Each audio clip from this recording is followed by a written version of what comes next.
I just wanted us to, break the ice and get started on the same level. Did you guys know that you can go to Home Affairs to change the name that your parents gave you? Legally. Huh? I'm out phasing Mpho because it's such a common name, and I feel like the new me needs a sexy name. I'm a sexy entrepreneur that needs a sexy name that goes with it. And no offense to Mpho, I still am Mpho, Liko Home Affairs, but I wanted a sexy name. I didn't know I wanted one until I visited Ghana, and people often ask me, is it short for Amanda? Is it Amahle? No, it's Ghanaian. When I was in Ghana, they asked me which day of the week I was born. And as you know, I can't remember on the day I was born. I had to ask our friend Google. And Google told me that I was born on a Saturday. And in Ghana, they have a culture for naming boys and girls according to the day of the week. And a girl born in Saturday is called Ama. So I was born on Saturday, and I fell in love with the name immediately. I'm like, okay, this name is not common in South Africa, and I adopted it. And I am in the process of changing it to Go Home Affairs. It's a very simple process, but I just wanted to share that. I am a business mindset coach. I empower entrepreneurs with mindset tools to help them overcome business challenges. And I help aspiring entrepreneurs uncover and monetize their talents. I am from a very small township called KwaThema in the far east end of Johannesburg. Often people, when I tell them I'm from KwaThema, they don't know where that is, and others are like, yo, I had to come all the way from Johannesburg. I passed 2 toll gates. Oh my goodness. And others make fun of my home and saying, they asked me for a passport somewhere before I got to but the far east end is a bit far, hence the name, but that's where I grew up in KwaThema. I started my education at Sakelo Primary School. I then advanced to Helixdale Secondary School, and I did my tertiary education at the Vaal University of Technology, where I graduated in a diploma industrial engineering. We lost the sound? No. Are we good? I got my industrial engineering diploma at the Vaal University of Technology, and then I worked as an engineer for almost 7 years before I decided to go into the world of business. When I started my engineering career, I got excited because, when you are new at a company, they always give you these lame jobs to do minutes, and, you become a runner, things that you didn't study to do. When I got to Lear Corporation, which does cassette covers for the best known brands, your BMWs, Mercedes-Benz, Fiat, Renault, you name them, they tasked me with a project of running the entire production process of this cassette cover. You can imagine how excited I was. On my first week, they're like, here's a project for you. I'm like, okay, you guys trust me with the whole project. But I had the help of a production manager that was there throughout the whole process, where we would start working. I must not move on the stage, right? Is it okay if I don't move, cameraman? I'm gonna fall. All right, so how it worked was, incoming products, I would make sure that we got the proper products from the designs to the material, and I would handle the production process on the floor where the ladies are sewing the covers, and I would oversee the industrial side of industrial engineering part of it, which is your processes. I think they spoke a lot about processes today, and that's my area of speciality as well, all the way to quality check at the end of the process. So I was overseeing the whole project, and that gave me the boost that I needed in my career, because I had confidence to apply for bigger companies after that. I worked for Tiger Brands, which does your baked beans and tomato sauce, and I've worked for Ren Refinery, which refines gold. I worked for about 4 years at Tiger Brands, and I worked almost 3 years at Ren Refinery. Towards the end of my career at Ren Refinery, I was feeling not fulfilled. That I felt something was missing because my job was feeling like routine. I don't know if any of you relate to this, like you wake up every morning, but you're gonna do the same thing. You have the same paperwork that's waiting for you. You have the same fights with the same people every day. I mean, there's gotta be more to life. And I felt I needed that change. I didn't know what change that I did need, but I was feeling unfulfilled, and the money was not enough as well. Somehow the money was shrinking. And I'm not saying my salary got cut or anything, but I was unable to meet month end. I had to rely on overdrafts to pull month end closer. A lot of South Africans go through this, where we have to go to mashonisas, which are your loan sharks, to help cover, the month. So I was getting into that trap, and I felt I can't do this all my life. And that's where the question came in, that there should be more to this life than just sitting on this desk and doing the same thing over and over. I started coming up with excuses. Ashley was speaking earlier that he would skip work. I started getting to work late because I was not inspired. And I would come up with excuses that I needed to go buy cement for at home because we were building at home. I needed to go buy cement because I don't trust these builders. They're not going to get the right stuff. I was lying, guys. I would wake up and text my boss that I'm going to buy cement. What cement? I wanted to go back to bed so that I can maybe go to work after 12, So I was coming up with all these excuses because I had no inspiration in me to go to work. I would come up with all sorts, you can name them. Made my mom the excuse, my mother's knee is not well, so I just have to take her because she can't take herself to the doctor. So when you ask questions, what I love about asking questions is the answers come. You just need to ask the right questions. So the fact that I was not inspired, I started asking those questions. What else can I do? There should be more to this life. And soon after that, I remember the day. I remember the specific day my life turned around. I was on a queue to go view Nelson Mandela when he passed on at the Union Buildings in Pretoria. I didn't get to see him, unfortunately, because I went on the last date, which was on the 13th of December in 2013. I couldn't get to see him because of the corruption that broke out at the Union Buildings. What I vividly remember was looking back at the queue and seeing the number of people that showed up to go see a man in a coffin. I was blown away. I'm like, this guy must have been very big. He must have been so inspirational that people took leave to go and view him. People actually signed. I was one of people. I was people, wanted to go see him. They took time off to go see a person in a coffin. I was very much inspired because when I looked up the number of people that did show up to view him successfully, minus me, were people that could fill the FNB Stadium. We all know how big the FNB Stadium, which hosted the 2010 FIFA World Cup, it's about a capacity of over 90,000. And I was like, okay, this man left big shoes for us to fill. And I was like, this is exactly what I want for myself. I want to live big shoes for people to fill.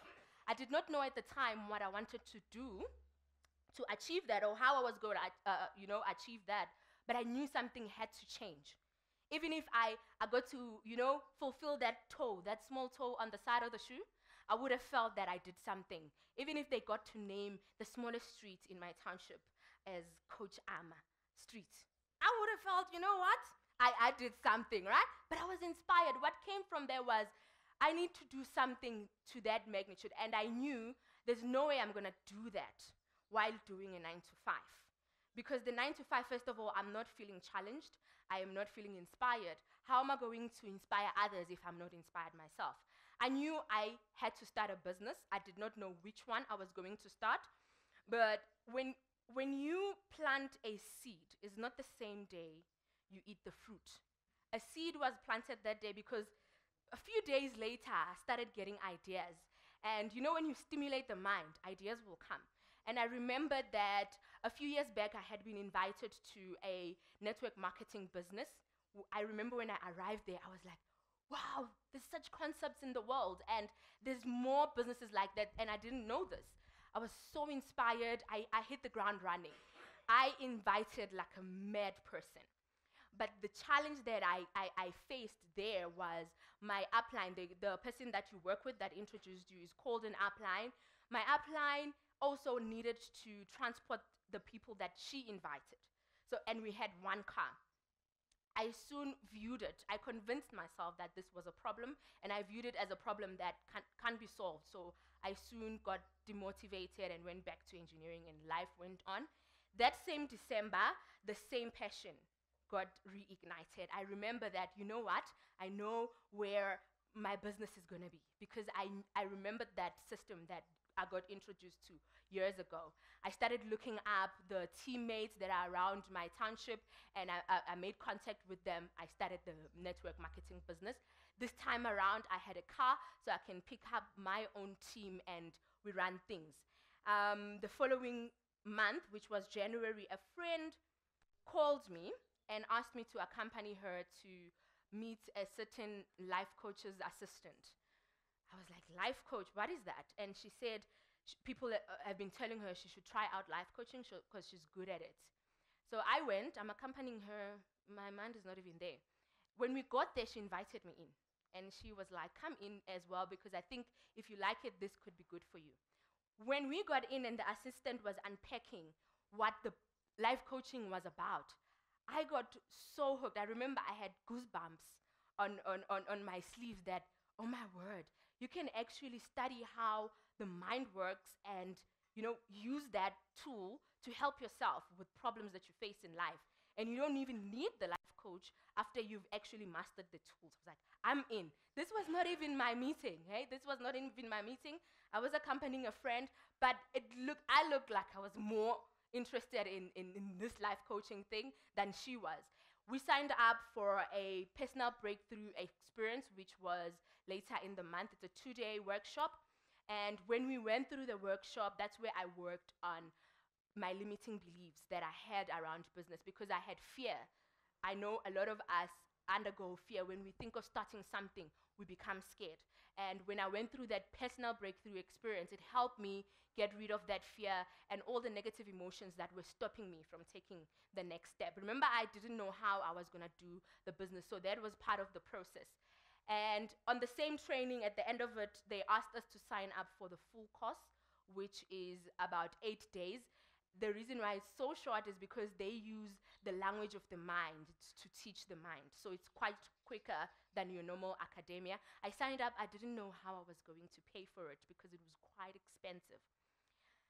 I remember on the 1st of April 2014, I was woken up by ideas in my mind telling me to leave my job, telling me that this is the time. You need to quit your job and go do what you love. Now you can imagine, if it's the 1st of April, what are you thinking? This mind is playing April Fools with me. I'm like, is this for real? But events that, took over after that was I was able to actually have a clear picture of how I was going to implement this. I used the entire month of April to plan on how I was going to take this very big leap. And I planned how I was going to pay off my car and everything else that I could at the time. And I submitted my resignation in May, and then I served my notice throughout the month of May. And at the end of May, I remember when I had the farewell, my colleagues were asking me, what are you going to do out there? Aren't you scared? Oh my goodness, what inspired this? It was as if I'm living a long jail sentence, which I was actually, because I had felt that I was in jail. Others were asking me cautionary questions like, what if you fail? People are going to ask questions. So that didn't stop me. I was determined. I didn't even tell my parents that I resigned. I actually told them after I had submitted the letter. And yeah, I left work, and the first thing that I did in the first 2 weeks was work the business like crazy, network marketing. And the same month, I did the life coaching training. Now I had money from the pension fund, so I used that money to pay off the car, to part finish the house, and to pay the tuition fees for life coaching. I underwent the training, and I learned so much that I felt, you know what, now I have found my purpose. I may have not known the core business that I was going to do, but I knew then that life coaching is going to be it. I did not know how I was going to implement it, but I knew, and I was excited. I remember a few months later, feeling very excited, but noticing that something is happening there by my bank account. There's more money coming out and not much money coming in. Remember, I'm used to getting a salary, and this new world where I have to build a full salary was foreign to me. And although I was making money in the network marketing, it wasn't enough. And I started panicking now that, there's no money coming in. And a few months after I got into the unknown jungle, things started going wrong. Few months. I remember this was around October. September, October, around this time. My car broke down. We couldn't fix it. I had forgotten to hydrate it, so it overheated. You know the drill. We had to fix the top. The mechanics I was using didn't know that we had to send the car to a workshop to get it skimmed. Guys, I was frustrated. Now I don't have a car to pick up my downline, which are the teams that I do network marketing with. And at the time when after I left work, I was also doing acting, so I was doing auditions. Now I can't do auditions because I don't have a car. I got frustrated. Remember, I'm working my off to make sure that I put the food on the table. Now I have no means to, attain that. I got so frustrated and I got stressed. I had these emotions that, oh my word, now I moved from having a busy work schedule to having a busy business schedule to having no schedule. You can imagine how frustrating that was. And we couldn't fix the car for a very long time. By the time we were able to fix it, business was already dead, because the team won't show up if you don't show up as a leader. They're not going to go take themselves to the presentations, and most of them didn't have cars. Business was out. Acting was out. Now I'm stuck. I don't have money coming in, and I have no business to work towards because I believed that I needed the car to action the things that I wanted. I was finished. I couldn't even go back to the business because people were no longer taking phone calls, and now I'm looking at the bank balance. I can't use the little money that I have to pour petrol to go do business. Now I'm saving it because I won't have food if I use that money. That meant I had to get myself into a cocoon and figure out how I come out. And that cocoon was not nice because I was frustrated. I would cry every day because I was feeling very disappointed in myself. I was blaming myself. I was like, I shouldn't have left work. I mean, I was an engineer getting paid so well, but I left to go do business that I didn't even know how to run. I was so sad that people around me had left me. My friends had disappeared. You know that phrase that people use when days are dark? My days became very dark. I went into this dark hole that I didn't even know how to get out of, because I didn't even understand how I got into it in the first place. I mean, I was so passionate that I wanted to do something great. But here I am in this dark hole. How do I come out? I remember I used to cry every day, guys. Every day, crying, because I'm this educated person. I have a life coaching certificate, but I can't do anything. And I would wake up when I would feel motivated to get out of bed, only to go to the couch to sleep some more. And now I had all the time freedom. Remember, we always talk about, oh, I want to start a business because I want time freedom. Time freedom to do what? Because entrepreneurs don't have time. We run everything. But I didn't know that. As I was in a slum, that was it. And I remember it felt like I was dead. I wasn't dead, but it felt like it. Because I didn't know how to get myself out of it. And funny enough, how is it that when we are depressed and, especially if you're eating okay, you feel like you're dead, but you're not. And I was also healthy. Why was that? The answer to that was, there's some tool that helped me to get out of that slum gradually. And that is a healing technique that I coach on. And I got it from my life coach as well. The mind has this powerful thing of remembering things that you need when you need them. And I would remember this technique and I would chant it. It's a two-sentence technique where you chant some words, but after you chant them, you feel better. And that's how I gradually got out of that slum. I remember in 2016 August, I had come back from a soul searching journey where I was staying in people's homes, and now I came back home. I remember I was about to go, you know how your thoughts trigger you to get into whatever emotion that you go into. I was about to go into that PT party. And I had this thought that, that popped in my head. I asked myself, when is this horror movie gonna end? When am I going to finally get out of it? And remember I said, when you ask questions, answers come. The answer came immediately after, right there on the couch, that it will end when you decide that it should end. How simple was that? I've been going through this turmoil for months and months, and it's me who got myself in it, and it was me who needed to get myself out of it. And then right after that, I remembered that I actually am a trained life coach, and I have a manual. I had forgotten all that stuff.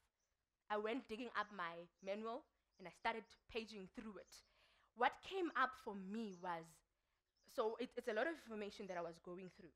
But what came out was the thoughts that I was having were digging me deeper into the hole that I was in. And it's all me. Nobody's coming to save me. So in order for me to change that, I needed to start looking at how I was thinking. Remember, I was thinking regrets, thoughts, I was thinking sadness. So I had to force my mind to think bigger, prosperity, how can I get out? Anything that would help me get out. I started changing my thoughts, and I started thinking, what other businesses are there that I can do that can help me come out of the slum? And the next thing that I found again on my manual was habits. Habits steal a lot of our time. And without us being cognizant of the habits that are stealing our time, we will never be able to change them. So I started looking at my habits. What are these habits that I spend my time on every day? That's oversleeping. Remember, I'm part depressed, so I'm sleeping every day for no reason. I would cry every day, so that is another bad habit that I was indulging in. Social media, I was always on social media trying to distract my mind. TV. So I started one by one changing all these unproductive habits and asking myself, what can I replace them with? Like when I would get an urge to watch TV, I'd grab a book instead and read. Reading also helped me out of the slum. I started thinking differently because I was reading business books, and I learned about how other businessmen and women started their businesses. And I would read about their stories and how they came out of any bad situation that experienced as entrepreneurs. And that gave me life, and I started over, and I was starting from scratch. I remember I called a former friend, asking him how's business, and when I spoke to him, he's a tenderpreneur. He's like, it's great. I'm like, I'd like to learn from you. And we were both in Pretoria, so I actually went back to Pretoria from home to do that. I got an apartment and I started working with him. I was staying with my friend the first 3 months, and then I got an apartment working with him. He would pay me a good salary, but I was learning as much as I could, and I did my own tenders. I started doing my own tenders because remember, I have an engineering qualification, so now I can actually do supply electrical parts. I don't know, go figure it out on the web. I did that. I looked at that, and I looked at what other talents do I have that I can monetize. Remember, that's what I currently do, is help entrepreneurs monetize their talents. It started with me. I looked at all the things that I'm good at doing, and driving is one of them. I love driving. If you need a buddy to drive with to Cape Town, I'm that person. Hey, I love driving. You can wake me up any day. I will drive for you. So I started looking for gigs where I can drive. I was driving for a funeral parlor because they drive the best. It's the German engines, and I love big cars. I started doing whatever it is that can take my mind away from going back to that slum. So that's how I got out, and that's how I got here. And the most important value that came out of that was I focused on personal development more than anything. So even though I do all these businesses, the main thing for me is personal development. I indulge in personal development every day without fail because I don't like how I feel when I don't do personal development. Hence what I do for a living. And I know that success is 80% psychology and 20% skill. And if you focus most of your time on the 20%, like most entrepreneurs and business people do, you'll never make it to the 1%. Thank you. That's my story.